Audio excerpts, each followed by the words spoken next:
Tapi yang menarik di sini sebenarnya yang orang-orang pay attention tuh lebih ke child grooming, karena kalau dihitung-hitung ternyata ketika Kim Sae-ron dan Kim So Hyun berpacaran itu, Kim Sae-ron itu baru, 15 tahun gitu kan, di mana masih di bawah umur gitu. Aku lupa nih tahunnya kalau kita mesti ngitung ya, intinya kalau nggak salah mungkin dari 2016 let's say. Terus ketika sekarang baru-baru ini dari pihak Kim So Hyun sudah mengakui pernah berpacaran dengan Kim Sae-ron, tapi agak di-courting nih tahunnya dibilangnya dari 2019, di mana kalau ngitungnya dari 2019 mungkin udah nggak hitung underage gitu ibaratnya. Tapi sekarang yang menjadi perhatian adalah kayak pedo gitu kan, jadi kayak child grooming, terus juga, di mana yang berujungnya Kim Sae-ron itu yang sudah berkarir dari kecil segala macamnya tertekan, akhirnya berakhir seperti yang kita tahu sekarang gitu. Dari kamu ada tambahan nggak dari kisah ini gitu? Kurang lebih gitu sih karena kan dia intinya dia masih kecil umur 15 dulu itu Mhm, udah dipacarin sama nih orang mhm. terus sempat hamil juga dia disuruh gugurin dia punya anak ini Nah nggak tahu itu benar atau enggak ya ini iya,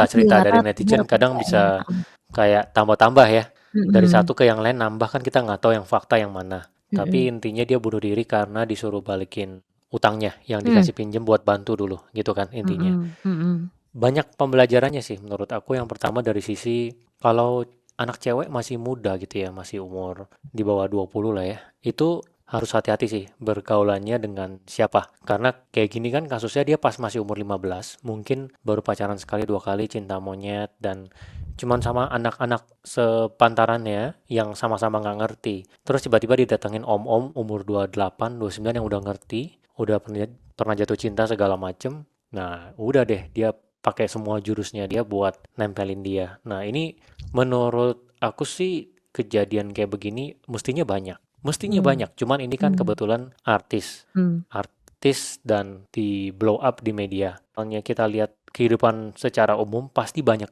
yang orang-orang yang udah pengalaman nih, dia udah punya pacar satu atau dua, ya dia umurnya juga udah lebih berumur, dia cari yang muda gitu, istilahnya yang apa ya, yang masih belum ngerti, yang masih polos-polos, nggak tahu gimana gitu, nggak tahu milih yang benar gimana. Kalau misalnya ketemunya orang yang benar sih nggak apa-apa ya, tapi kalau ketemunya yang model-model psycho, ini kan katanya psycho nih, si siapa namanya, si Kim So Hyun ya.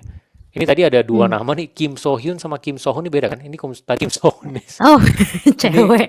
Iya beda kan? beda. Ini Iya buntut iya rumor beda nih. skandal, Prada akhir kontrak dengan Kim So Hyun. Ini kayak salah tulis nih orang. Iya kan salah tulis Salah salah tulis. tulis. Ya, tapi Tapi memang anyway, benar heeh, hah? iya. Enggak, tadi yang, diputus kontraknya terhadap maksudnya Prada mutus kontrak beneran si cowok ini sih. Cuma Cowok ini ya, munculnya cuma di dia page-nya tulisnya sih. di sini salah Iya, dia. heeh heeh. Iya. Ya, Mmm, ya gitu pembelajarannya itu sih. Kalau misalnya ketemunya yang psycho, sayang gitu. Dan anak cewek kalau masih muda kan nggak ngerti ya. Apalagi kayak gini kan, dia ini ganteng banget nih. Kan mmm, kita nggak tahu, yang di depan secara visual bagus, belakangnya kan nggak tahu mmm. bagus atau enggak.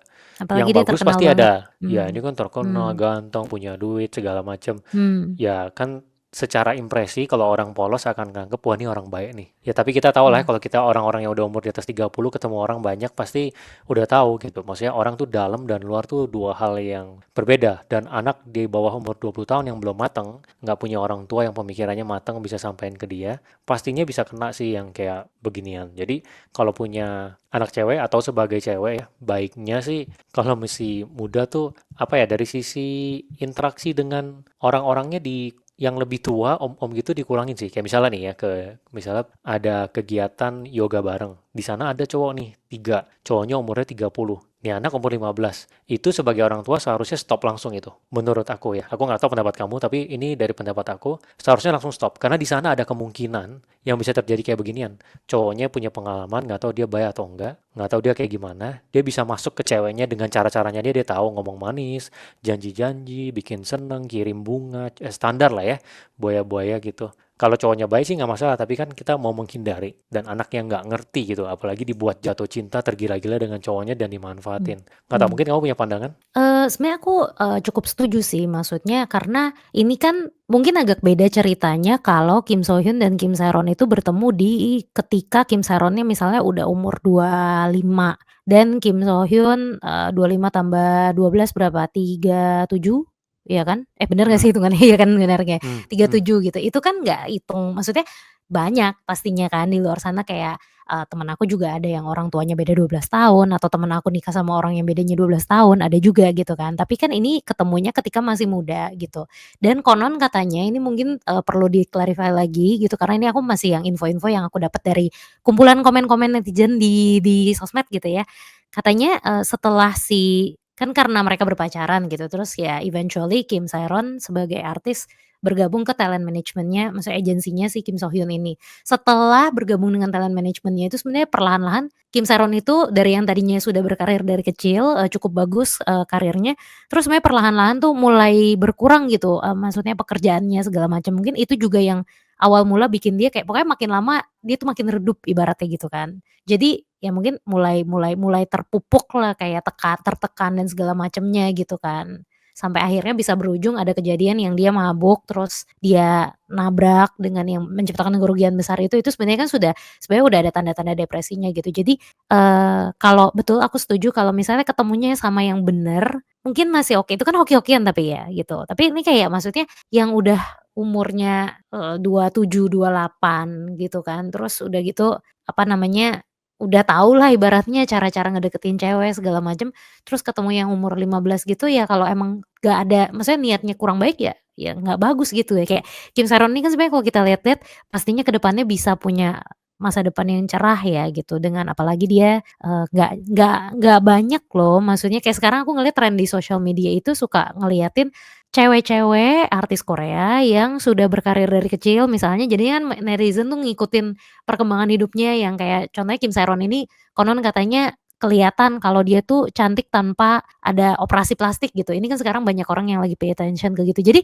dia ini salah satu yang suka diomongin kayak gitu. Itu kan berarti maksudnya ya she might have a really good future gitu kalau nggak terjadi kejadian ini gitu kan. Jadi sayang banget sih sebenarnya. Mhm. Setuju dan ya intinya gitulah kalau aku tadi spesifik ngomonginnya kalau yang cewek muda sebenarnya nggak cuman yang cowok lebih tua ya. Kadang kalau kita tahu dia ada di lingkungan yang mungkin ada Mmm, cowok-cowok, kalau aku ya spesifik mungkin kayak misalnya orang tuanya broken home atau orang mmm, tuanya ada track record yang nggak bagus, baiknya juga bener-bener dibatasin gitu. Karena itu pasti ngefek gitu. Yang orang tuanya punya pola pikir kan ketuang ke anaknya. Nggak tahu yang broken home cara pikir anaknya tuh menjadi seperti apa. Cara dia kalau misalnya ada lagi emosi seperti apa, bapaknya mungkin mukul, terus dia nggak tahu keluarganya ceritanya seperti apa, tapi itu menurut aku ya, itu menurun ke anak. Jadi sebenarnya memang kalau cewek tuh bisa kecantol ke cowok yang salah, itu salah satunya ya dia ada di lingkungan mana. Karena kan mmm, banyak orang pikir, oh ini memang ditakdirkan, cinta love ini of my apa ya, life.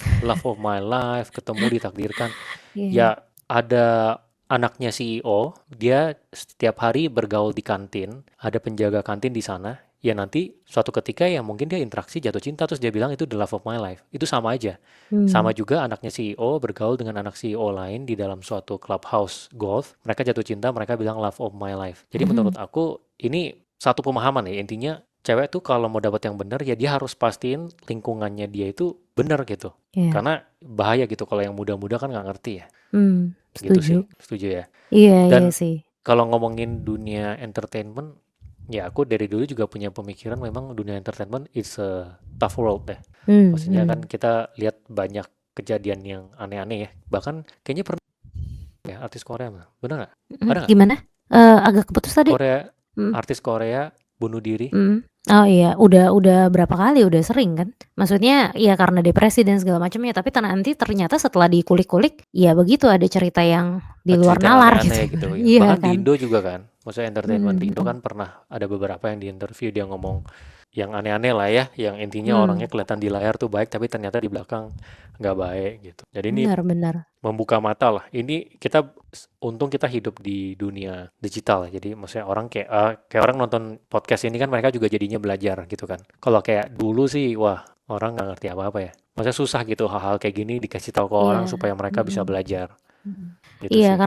karena maksudnya bener sih, maksudnya untuk sekarang mungkin informasi udah lebih banyak dan terkadang bisa di-track juga kan omongan-omongan lama gitu misalnya. Kayak, netizen tuh cukup pay attention, cukup yakin gitu, ketika mulai ada isu ini muncul, Kim So Hyun ini beneran pedo apa enggaknya itu mereka cukup yakin dengan ada satu, rekaman wawancara sebelumnya ada sekalinya Kim So Hyun bilang kayak dia akan menikahi wanita ketika usianya 21 tahun, yang mana di saat dia umurnya 41 tahun. Berarti kan terbukti maksudnya dia memang menyukai wanita yang berjaraknya jauh gitu, ibaratnya gitu.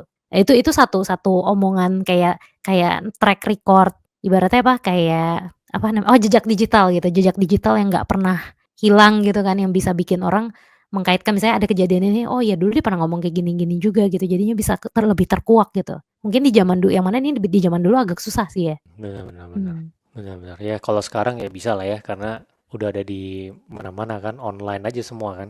Mm-mm. Gitu. Ya Iya. anyway, ya gitulah ya recapnya kalau dari aku sih pembelajarannya kalau anak cewek harus bisa pilih Hmm. komunitasnya dengan baik sih. Itu minimal Betul. komunitasnya orang-orang baik. Ya kita kan emang nggak tahu orang kayak gimana inti hatinya. Tapi paling nggak kita bisa nyaring gitu. Paling nggak dari orang tuanya Hmm. apalagi kalau bisa bantu kontrol sih. Karena kasihan juga Iya. kan. Makanya sebenarnya, setelah udah jadi orang tua baru kayak berasa ya, kayak misalnya kayak kenapa orang tua dulu mau banget ngatur kayak, "Oh kamu berteman sama siapa?" Misalnya, "Oh masukin ke Betul. sekolah yang mana," pay attention banget kayak lingkungannya seperti apa, terus kayak mainnya sama siapa aja, misalnya mau pergi sama temen, perginya temen yang mana, temen at least mungkin kalaupun nggak kenal kan pengen tahu kayak temen dari mana, kenal dari mana gitu kan. Sekarang setelah udah banyak ada kejadian kayak gini dan sendirinya juga udah jadi orang tua, bener-bener nyadar sih itu penting banget memang. Ya, ternyata mereka melakukan yang benar gitu. Cuman kitanya kayak Mhm, mikir, mhm. oh enggak lah, padahal itu yang benar ya. Emang best practice-nya justru Iya, memang harus gitu. Karena iya, kita karena gini mungkin heeh, ya mereka melihat yang mhm, kayak gini-gini lah. Intinya sebelum betul, kita kan betul, karena lihat ini iya, nge-blow up. Mereka udah betul. ada pengalaman itu secara pribadi gitu ya kan. Karena aku inget zaman waktu masih kecil, masih remaja gitu kan, aku nggak tahu sebenarnya awalnya dari mana, tapi aku sering kali gini berpandangan misalkan, kalau ada siapapun gitu, nggak cuman orang tua ya, mungkin orang yang lebih gede misalnya ngasih tahu kayak, "Eh, kamu hati-hati kalau nanti berteman sama siapa-siapa," misalnya, "kamu, harus lihat-lihat temen itu seperti apa." Di saat masih remaja, masih naif itu aku suka mikir yang kayak, "Kenapa sih aku harus diajarin untuk milih-milih temen?" Gitu ibaratnya. Yang Hmm, which is kadang-kadang ada di ajaran maksudnya kayak mungkin itu pelajaran sekolah, mungkin itu pelajaran moral dari mana guru atau segala macam gitu yang mungkin di konteks yang berbeda itu akan bilang kayak, "Oh kita sebaiknya memang jangan pernah hmm, membeda-bedakan teman." Itu kan sebenarnya kan konteksnya kalau misalnya, let's say di dalam satu lingkungan ada yang, berbeda secara status, berbeda secara finansial, berbeda secara bahkan mungkin kesehatan gitu atau gimana gitu. Maksudnya jangan ada hanya karena ada yang lebih kurang dari kita atau apa, kita ngebedain, sebenarnya kan konteksnya seperti itu. Tapi untuk remaja naif itu jadi akan maksudnya di konteks yang berbeda bisa nangkepnya beda gitu, kayak, oh misalnya, "Oh ya kamu harus bertemannya, kamu harus lihat ya teman kamu kalau misalnya temannya ada pengaruh tidak baik," kan pasti orang tua nggak mau gitu kan. Tapi kalau masih remaja tuh aku ingat mungkin masih ada pemikiran naif kayak, "Kenapa aku diajarin untuk ngebeda-bedain temen sih?" Gitu, bukannya aku harusnya, nggak ngebeda-bedain ya gitu, gitu. Nah itu benar-benar. yang bener-bener penting sih gitu untuk dikasih tahu ke anaknya. Iya benar. Memang orang tua juga ngomongnya jangan muter-muter sih mestinya. Langsung to the point aja yang terjadi apa di luar. Mmm, Efeknya mhm, apa, brutal gitu, benar-benar brutal. Apa yang mhm. terjadi, kayak misalnya contohnya kasus Burning Sun, kamu ingat kan yang Korea juga? Oh Yang ya, ini loh, yang apa, mereka punya eee, klub, klub ini ya? dia, Mhm, mhm, ya dia artis Korea, terus klubnya itu ya intinya ngincer-ngincer cewek gitu lah, cewek datang mmm, bangun-bangun ternyata dibawa sama mmm, tamu VIP-nya kemana, karena kena kena obat. Ternyata yang kena skandal tuh banyak banget, itu dalamnya mmm, artis-artis Korea semua gitu. Maksudnya iya, kayak beginian dulu kan nggak ada di online. Kalau sekarang mmm, kita bisa dikumpulin semuanya, ngajarin nih yang muda-muda cewek-cewek yang nggak mmm, ngerti. Kan banyak tuh kalau muda-muda betul, masih naif kan, oh clubbing nggak apa-apa dong, gua clubbing gini gini gini, oh, nggak apa-apa gue pengen coba. Nah, tapi kalau gini kan udah dikasih tau di Burning Sun tuh ada yang kayak begini begini begini. mmm, iya, Lu dengan teman-teman lu juga baru kenal berapa bulan, belum tentu mereka baik. Gitu-gitu loh. Jadi bisa lebih terbuka kan lah. Bahkan ya kalau lebih bagus lagi kayak di Netflix tuh ada film-film yang cerita tentang kayak gini. Yang mmm, dari sisi ada yang anak kuliah, anak sekolah yang sisi buruknya lah kalau nggak bisa memilih teman dengan baik tuh. betul, Jadi ya betul, iya, sekarang enaknya kita bisa brutal gitu, kasih lihat mhm, contohnya ini gitu. Kalau dulu kan omongan doang kan, susah mmm, percayanya. mhm, betul, betul, Betul, betul, betul, gitu. Ya anyway gitulah ya. Ini mmm, jadi topik yang pertama ini. Kita masuk ke yang kedua nih. iya, Apa oke nih? Yang dari kedua kamu deh, ini, heeh, kedua ini kan ini ceritanya si Nunung Nunung yang Sri Mulat di ya? Nunungnya Sri Mulat. Dia kan Mhm, diundang sama si Deddy Deddy Corbuzier ya? Corbuzier. Dia Mmm, cerita mhm, tentang dia itu biayain dia punya orang dekat. Ya ini lumayan viral sih kemarin nih. Hmm, Ada ya dia hmm, lumayan dia apa orang-orang dekatnya dia biayain semuanya. Butuh apa dia all in gitu ya. Pada saat dia bersinar dia bantu. Tapi pada hmm. saat dia sudah nggak bersinar lagi di saat tua dia butuh duit dan dia pinjem dikit dari mereka, merekanya malah ngebentak balik ke dia gitu ditagi-tagi. Padahal dulu dia nggak pernah nagih, dia bantu seikhlasnya. Hmm. Jadi orang kayak apa ya take it for granted. Dan ini sampai viral sampai si Raffi Ahmad akhirnya bantu gitu. Jadi si Raffi Ahmad datang ketemu dia dan si Raffi Ahmad transfer dia sampai ratusan juta kayaknya deh. Dia Hmm. langsung on spot bantu dia. Ya berkah juga lah ya dia ada diundang sama si Om Deddy Corbuzier terus Hmm. dibantu secara dana karena si Raffi Ahmadnya jadi tahu. Tapi menurut aku pembelajarannya ini sih kalau misalnya dari sisi keuangan ya, jangan sampai all in untuk orang lain dulu sebelum diri sendiri ketolong. Kayak Betul. gini kan berat ya. Iya. Banyak loh yang kayak gini Hmm. sebenarnya banyak cuman nggak muncul aja. Ini kan artis, Hmm. apalagi yang non Hmm. artis bayangin aja. Iya. Ini artis kebantu Raffi Ahmad gitu. Kalau misalnya Hmm. nggak Hmm. kebantu gimana? Ya di saat Benar. punya uang gitu, dimintain orang karena dia ngerasa oh iya nih temen ya udah bantulah. Temen tawarin asuransi, asuransi nggak pakai bantu deh. Temen minjem 200 juta, nggak apa-apa deh gue punya lebih berkah gitu ya, dapat karma baik gitu kan banyak yang pikirannya dikit-dikit semuanya wah demi kebaikan gue. Tapi tetap ya demi kebaikan benar, berbuat baik benar, tetap harus buat nolongin diri sendiri. Iya. Jadi harus bayar diri sendiri dulu.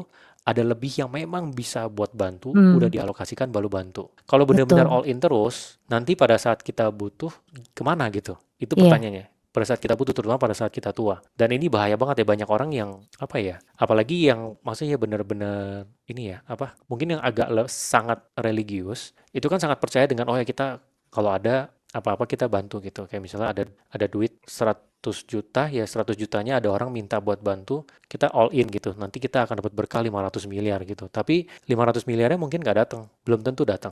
Walaupun orang kan bilang kita kalau bersedekah dapat berkah. Berkah itu nggak selalu dalam bentuk uang lagi. Menurut aku ya, itu Betul. bisa banyak. Betul. Iya. Oh ternyata Iya. dalam kesehatan datangnya, nggak dalam bentuk Betul. uang. Jadi kita harus Betul. pikirin, Hmm. oke ini Hmm. uang, kalau misalnya nggak datang kan kita ada yang kita tabung dari muda gitu.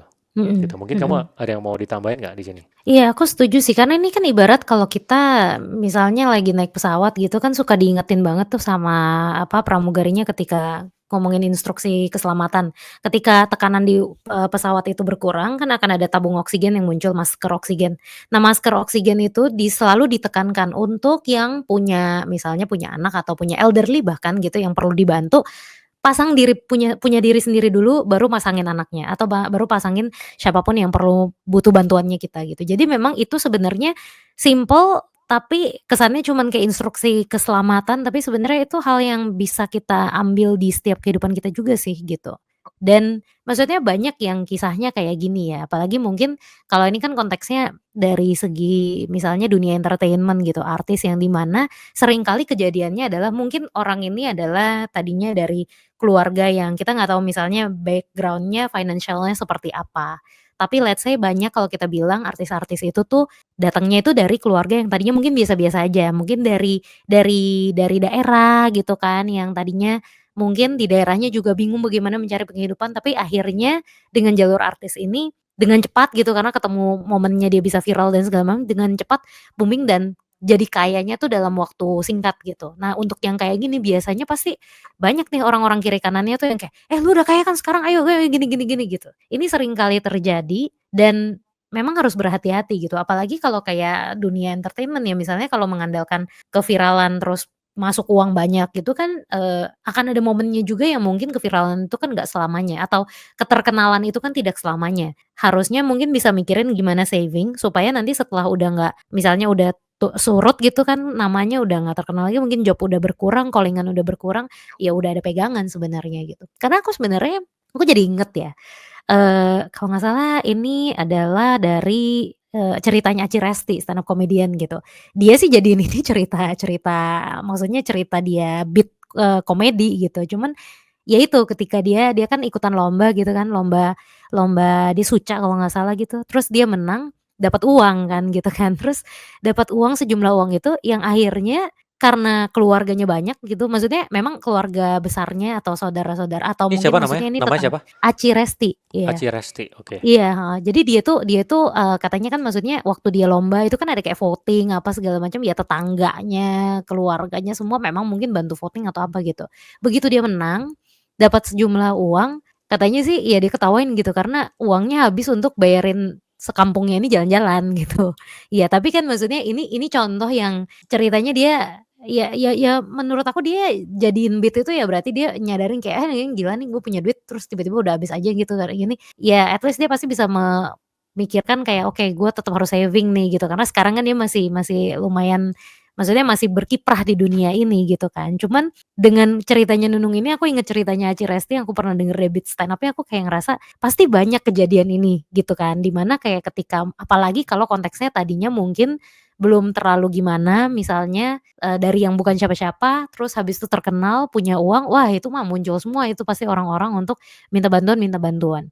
Dan seperti yang sekarang kita lihat di kejadiannya si, apa, Mbak Nunung ini tuh kayaknya kok nggak, apa, nggak ada yang nggak ada yang balik gitu ke dia gitu kan, maksudnya bantuannya gitu. Dan kayak dia ngutang, ya dianggapnya ngutang, padahal dulu dia juga bantu-bantu aja gitu, gitu. Iya, benar-benar. Dan Iya. ini lanjut ke yang tadi aku share ya, ini ngomongin generasi Mhm, sandwich. mhm, Ini itu salah satu yang menyebabkan generasi sandwich itu. Ini juga salah satu sifat ini gitu. Jadi punya uang lebih, dia bantu orang lain tiap kali sampai dia sendiri pun nggak ada yang dia tabung untuk masa mhm, tua. Ya selain mungkin ada orang kalau misalnya ada duit dikit langsung dipakai terus ya mmm, untuk dihabis-habisin. Tapi intinya nih salah satu faktornya ya itu tadi ada orang yang minta, dia nggak bisa nolak, nggak enak. Semua orang dia bantu gitu. Padahal mmm, dia lupa kalau dia nanti bakal jadi tua ya. Ini kayak gini banyak nih betul, generasi betul, sandwich. Ini pasti orang tuanya yang ya ada banyak faktor ya. Mungkin ada yang memang kok secara keuangan nggak oke, ada yang tadinya oke jadi nggak oke,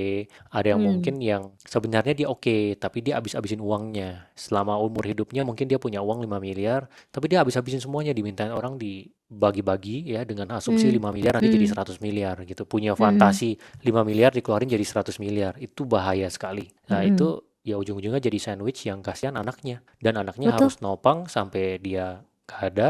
Nanti itu akan kena ke cucunya lagi kalau anaknya nggak naik secara karir, secara bisnis gitu. Itu akan gulir iya, terus makin bawah makin mati gitu. Jadi betul, betul, ini penting sekali sih. Itu mhm. membuka membuka apa ya pikiran sih mestinya yang nunung ini. Iya, karena iya kita kalau bicara generasi sandwich itu kan, aku banyak denger sih orang-orang ngomong kayak gini untuk yang generasi sandwich gitu ya, gua harus bisa ini untuk yang udah mulai kebuka pikiran kayak gua harus bisa saving atau gimana caranya supaya anak gua tuh nggak ngalamin seperti yang gua alamin gitu. Aku sering denger kayak gitulah di konten-konten gitu. Karena ya itu maksudnya, kalau enggak kan kegulung terus kan gitu ketika misalnya sekarang, oke anaknya kita nggak bisa terlalu gimana ketika kita menghidupinya, orang tua kita ya memang harus kita hidupin tapi juga mungkin nggak bisa gimana-gimana banget gitu, karena kan banyak banget nih yang mesti ditanggung kan gitu.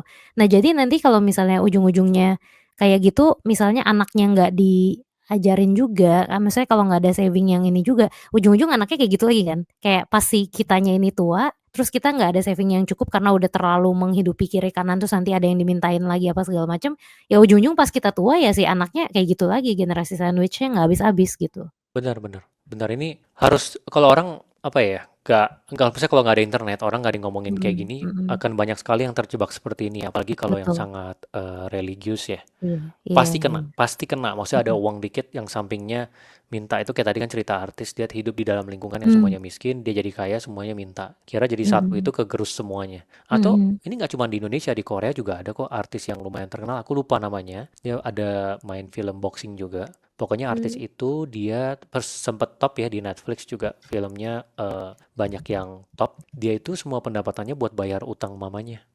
Utang mmm, mamanya loh. Jadi dia bilang majority dari dia punya income buat bayar utang mamanya. Dia masih bersinar sampai dengan sekarang. Aku lupa namanya siapa nanti kalau aku ingat aku sebutin deh. Terus oke, itu dia harus bayar utang mamanya. mmm, Itu kalau misalnya sampai tua sampai dia nggak bersinar lagi berarti impas gitu kan. iya, Siapa yang membantu dia? betul, heeh, Siapa yang membantu dia iya, gitu. Nah jadi ini satu hal yang penting sih untuk disampaikan ke semua orang ya gitu. kalau apa tadi apa, eee, Kim Hye So, iya nggak sih? Ya Kim Hye-so bener ya, Kim Hye-so ya. Coba ya. Yang ada boxing film, artis Korea. Pokoknya dia ada Boxing. main film itu juga, main film Oh, yang dia ada monster-monster. film Monster. Oh, maksudnya Gung Song zombie. Creature itu pemainnya ada siapa aja? Han So-hee, Han So-hee. Oh, Han So-hee. Ya Han Oh, So-hee. oke oke, Ini I dia know her. Oh. bayarin utang orang tuanya. Jadi Hmm. ini aku lihat dari salah satu konten ya. Jadi ini masih bersinar dia. Nanti Iya kalau iya, dia udah dia tua, terkenal udah nggak banget, terkenal bersinar, banget. Iya. nah muncul lagi di media. Oh, ini kayak Nunung gitu Hmm. cerita dulu dia bantu-bantu tapi ya itu Iya. kalau terlalu religius nganggep lempar 5 miliar jadi 200 miliar Hmm. diberkahi ya habis uangnya beneran belum tentu ada Iya. lagi. Ini realistis aja gitu. Jadi Iya. harus mikirin dari awal gimana nanti di Hmm. ujung jangan bebanin siapa-siapa Iya. gitu. Sebenarnya menurut aku maksudnya dengan yang ini balik ke yang kamu ngomong di depan sih, yang kayak maksudnya religius, orang-orang yang religius, maksudnya ada benernya mikirnya, maksudnya yang kayak, "Oh kita bantu orang nggak apa-apa," gitu kan. Tapi kita harus inget balikannya itu bukan harus dalam bentuk uang gitu. Ya memang Betul. rezeki itu tetap maksudnya ketika kita ini berkah itu tetap ada sebenarnya, ya kan. Kayak sekarang kita lihat kayak Mami Nunung itu kan bukan berarti dia nggak ada berkah kan, maksudnya gitu. Bukan berarti kayak, oh dia udah pernah nolongin orang tapi dia nggak dapat berkah gitu. Berarti, religius nggak guna, nggak juga sih menurut aku pastinya tetap, berkah itu ada, tapi berkah itu sebenarnya bisa datang dari hal lain kan, misalnya, bahagia gitu, apa namanya, sehat, kesehatan segala macam. Jadi bukan berarti, yang salah adalah ketika menganggap, "Nggak apa-apa deh gue kasih duit banyak nanti entar duit balik lagi," gitu. Maksudnya belum tentu uang betul, aku setuju dengan pernyataan berkah itu pasti tetap ada karena sedekah, tapi belum tentu dalam bentuk uang. Jadi jangan ini ibaratnya dulu kita kalau waktu kecil kalau lagi mau sedekah-sedekah suka diomongin kan kayak, ketika kita berbuat baik, ketika kita bersedekah jangan mengharapkan imbalan ibaratnya gitu kan. Sebenarnya lebih kayak gitu. Jadi kalau misalnya ada kayak, "Oke nggak apa-apa bantu bantu nanti juga berkah," gitu segala macem, berkah itu nggak selalu dalam bentuk uang, jadi apalagi kalau ngarepin imbalan ya misalnya gitu kan, gitu. Jadi kayaknya menurut aku yang diajarkan dalam, religi gitu sebenarnya nggak salah, tapi lebih ke harus lebih bijak aja sih menanggapinya gitu kan. Setuju. Mhm. Dan Indonesia ini memang negara yang cukup suka Iya iya, ngebantu ya, jadi karena kan cukup kitanya sendiri religius. betul, kitanya juga maksudnya, hidup dengan, kondisi sosial seperti ini kita juga setuju gitu kan, tapi mungkin lebih ke harus lebih lebih ditanggapi dengan bijaksana aja sih, ya kan. Ya, intinya harus bayar diri sendiri dulu. Memang ada Betul. uang lebih buat bantu. Intinya itu, menurut Mhm. aku sih. Karena aku sendiri juga kan rutin bersedekah. Aku Mhm. merasa bersedekah itu memang ada banyak manfaatnya ya. Selain kita memang Mhm. ngebantu orang, menjadi orang yang berguna di dunia, itu ada banyak hal yang baik bisa datang ke diri kita. Tapi sekali Mhm. lagi, lempar 1 miliar bukan berarti jadi 200 miliar. Kalau gitu semua Bukan orang aja investasi ya? kalau gitu semua orang Iya. aja, ya udah all in nih 5 juta lempar aja kayak Iya Bitcoin gitu. gitu kan. Gue sedekahin aja 5 juta jadi 500 miliar dalam hidup gue. Nggak kayak Iya, gitu. nggak kayak Nggak gitu kayak gitu. ya. Kalau kayak gitu orang Mhm. yang punya 100 miliar, dia beliin beras, langsung dia bagi ke satu Indonesia, besoknya dia dapat 1 triliun. Nggak kayak gitu. Jadi itu beneran fakta yang orang kadang Iya lupa gitu ya, apalagi kalau iya. terlalu Mhm. religius. Jadi Mmm. harus mikir apa ya, diri sendiri jaga dulu, lebihnya buat bantu boleh. Ini Mhm. pemikiran yang agak susah, susah untuk ini ya disampaikan ke orang-orang yang sangat religius sih, gitu. Mhm, karena memang sebenarnya sesama manusia kita diajarkan untuk saling tolong-menolong kan, betul. Gitu dan apa namanya, kita juga seharusnya tidak tega untuk melihat orang di sekeliling kita menderita gitu kan. Tapi ketika itu di kondisi di mana kita juga pas-pasan gitu kan, ya itu nggak bisa ini sih, maksudnya kalau sesama pas-pasan kayak ibarat ibarat di satu pulau sisa ada 2 makanan. Misalnya cuman ada sisa 2 jamur ibaratnya gitu buat makan, ada orang berdua, sisa kita berdua sama satu orang lagi gitu. Kalau kita bener-bener sedekah mulu pikirannya kan ya masa jamurnya kita kasih ke dia terus kita makan apa? Habis kita nggak makan, terus kita udah, misalnya kita mati sendiri terus ya apa gitu maksudnya gitu kan. Kalau misalnya Ya dibilang benar, nanti bakal berkah, berkahnya kapan orang udah keburu mati kelaparan gitu benar, ibaratnya. Mhm. benar, ya gitu. Ya memang ini satu fenomena yang apa ya, yang banyak terjadi di negara yang apa ya istilahnya negara underdeveloped ya, yang lagi berkembang Mhm. lah, developing lah ya, bukan underdeveloped. Indonesia ini negara berkembang. Berkembang. Jadi Mhm. khususnya di yang kelas menengah-menengah ke bawah, mindsetnya gitu mereka mau naik ya dengan cara itu semuanya di all in gitu. Bahkan ada agama ya ini bukan Islam sih, maksudnya agama yang sampai orang-orangnya itu ya kepercayaannya ya kayak gitu all in. Kalau lu all in semua harta lu nanti kali 100 nih gitu, kayak kayak lotre, kayak kripto, kayak meme coin gitu. Itu bahaya sih, Mhm. bahaya. Itu kalau apalagi Mhm. kalau dari kecil orang tuanya Mhm. percaya kayak begitu, anaknya ikut-ikutan tuh. Iya. Anaknya Iya, aku ikut-ikutan dari rasa kecil sampai mhm. gede kayak begitu. Aku rasa semua agama sama sih, maksudnya semua agama mengajarkan untuk berbuat baik, tapi semua agama itu maksudnya nggak kayak double-double investasi gitu. Maksudnya semua agama ngajarin kayak kita harus menolong sesama ketika kita memang bisa menolong sesama gitu. Aku percaya semua agama mengajarkannya itu gitu, bukan yang kayak ngajarin kayak, "Udah tolong aja totalitas segala macam all in nanti jadi ini." I think nggak akan mungkin kalau kita ngobrol sama beberapa pemuka agama berbeda pasti jawabannya sama, nggak kayak gitu cara mainnya, gitu pastinya kan. Benar, benar, Mhm, benar. mhm Benar, mhm, benar, benar.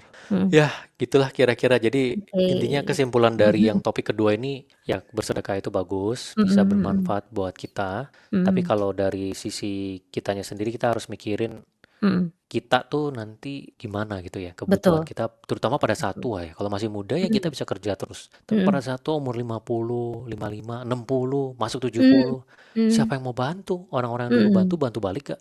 Mhm. Aku juga ada banyak ya orang-orang di sekitar yang mereka pada saat umur 30, yang aku kenal gitu ya, umur 30 banyak membantu. Umur 60 ya pada susah, susah nggak ada yang bantu juga gitu. Mhm. Ya karena dia nggak Mhm. pernah, apa ya, nabung gitu. Dia ngerasa di umur 30 tuh ya itu, lempar 100 juta jadi 500 miliar. Mmm. Itu mindset itu bahaya sekali, bahaya sekali. Mmm. Makanya Mmm. kadang kalau kita ketemu orang-orang yang pelit dan kaya, kita mesti memahami juga gitu. Ya kan aku pernah ketemu nih orang yang depositonya ratusan miliar dan pelitnya setengah mampus gitu, nggak cuman dia mengekat kosnya dia. Mhm. Kadang kalau bantu itu dia benar-benar mikirin sampai ini benar-benar butuh, benar-benar yang emang gue butuh, butuh gue bantu gitu. Kayak sakit, orang tuanya sakit dia bantu, benar ini emang butuh nih gue bantu gitu. Atau kalau orang sekedar minjem duit buat, oh gue minjem nih kurang duit buat misalnya mulai bisnis atau apa, dia nggak bantu. Jadi dia kayak milah lah, Mmm. intinya Mhm. memilah gitu. Mmm. Mhm Kadang mhm sekarang mhm. kita kalau mikir lagi, oh iya benar juga, dia juga bukan dengan mindset, oh ya udah, siapapun yang datang, ini adalah cobaan dari Tuhan. Gue lempar 100 miliar jadi 500 triliun, kayak gitu Mmm. enggak kayak gitu. Iya iya. Ya Betul. gitu. Heeh heeh. Gimana kamu ada kalimat penutup untuk ini, topik ini? Atau Dari enggak? aku sih, iya udah sih, masih sama sih, maksudnya ketika mungkin, kita harus menyadari segala hal tuh nggak ada yang kekal abadi ya. Maksudnya ketika kita lagi momennya misalnya penghasilannya banyak, misalnya gitu ya, ketika misalnya seorang artis, contohnya ini kan konteksnya artis gitu, kan nggak selamanya terkenal, nggak selamanya ada job gitu kan, nggak selamanya ada calling-an. Jadinya pastinya akan dipikirkan suatu hari nanti kalau udah surut nih harus ngapain, selain mungkin di luar sana ada orang yang ngebicarain kayak, "Oh ya ke depannya harus ngapain," kayak dalam cari kerjaan lainnya dalam konteks apa, tapi lebih dari itu harus ada saving dulu gitu. Jadi bukan yang kayak ketika lagi penghasilannya lagi banyak-banyaknya, masuk duit 5 miliar di-spending semua jadi 5 miliarnya habis gitu. Apa namanya, kalau untuk yang pokok-pokok dulu maksudnya misalnya, oh dari yang tadinya, keuangannya kurang, finansialnya kurang, dari keluarga yang mungkin relatively miskin, terus tiba-tiba naik, perekonomiannya bagus. Oke, misalnya orang tua belum pernah punya kesempatan buat umroh, itu kan hal yang baik ya, ngeumrohin orang tua misalkan gitu, yang kayak gitu misalnya. Terus nanti, orang tua nggak pernah ngerasain makan apa yang enak gitu, oke beliin makanan apa yang enak, kayak gitu-gitu, untuk ajak orang tua jalan-jalan atau apa, mungkin itu pokok-pokok yang boleh gitu, tapi tetap hal itu dilakukan dengan udah ada, maksudnya pemikiran kayak bukannya ya itu tadi punya 5M di-spend habis gitu, enggak gitu, tapi pasti udah ada saving, udah ada pembagiannya. Jadi nanti ke depannya kalau misalnya let's say udah nggak ada lagi nih gitu pemasukan yang sebesar di saat itu, udah ada nih jalan keluarnya gitu dan aku yakin semua agama juga pasti ngajarinnya untuk kita memang harus menolong sesama, kalau ada yang kesulitan itu kita harus saling tolong menolong, tapi jangan pernah pikirnya tuh kayak ada imbalan yang diharapin kayak gini, "Nggak apa-apa deh 100 juta gue bantu entar duit gue berbunga," gitu ya, nggak kayak gitu. Pastinya berkah itu ada dalam setiap bentuk gitu kan, entah itu kesehatan, kebahagiaan, dan segala macamnya, Ya, begitu-begitu. gitu. Oke, Ya, sip. oke, Kita close pas 40 menit. sip, Oke, see you di oke, episode keempat. Mantap. mantap.